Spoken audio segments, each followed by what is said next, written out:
What's up, guys? Welcome back to another edition of Arsenal Sports, and today we are going to be discussing the Louisville basketball scandal. So for those of you who do not know, apparently this whole thing was orchestrated by Andre McGee, who recently stepped down as the assistant coach at UMKC University. He was a former player for Rick Pitino, who came back to the program after his overseas career flamed out. Now, this occurred between 2010 and 2014, and it was worked out with a woman named Katina Powell, and it was released.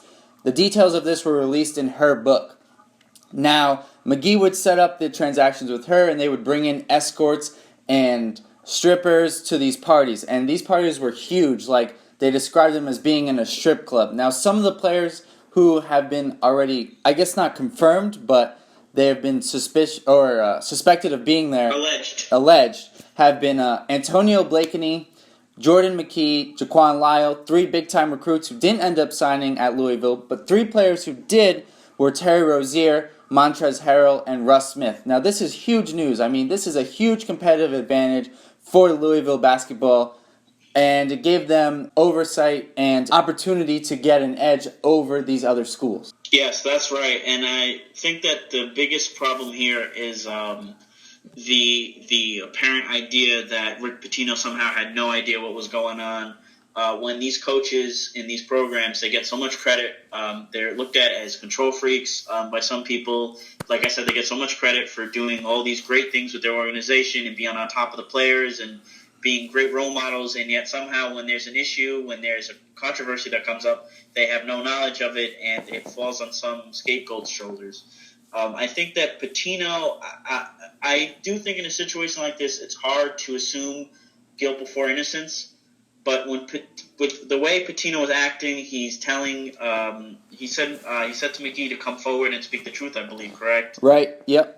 As if trying to say that what he originally said was not the truth.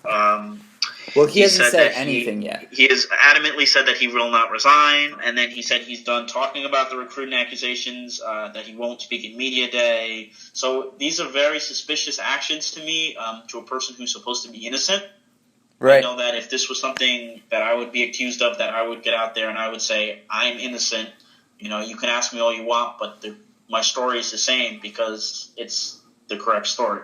Right, yeah, and continuing on similar path there, Terry Rozier has had the opportunity to come out and say that this hasn't happened, and on 3 different occasions he said, I'm a Celtic, or I have no comment on the issue. So clearly something went on and they do not want to discuss what happened. Now, as a result of this happening, it's pretty clear to me that Rick Pitino and Louisville basketball have one solution going forward, which is he's going to have to either resign or they're going to have to fire him. However, they're going to want to word it when it eventually has to happen. This, in my opinion, will be the last season for Rick Pitino at Louisville if he makes it through the entire year, and that's a big if at this point. Yeah, I'm not sure he'll even make it through the entire year. I'm not sure he'll even make it to the first game at this point. Wow. All right, guys, that's what we think about this Louisville basketball scandal. Please let us know what you guys think in the comment section below and hit that subscribe button. Thank you.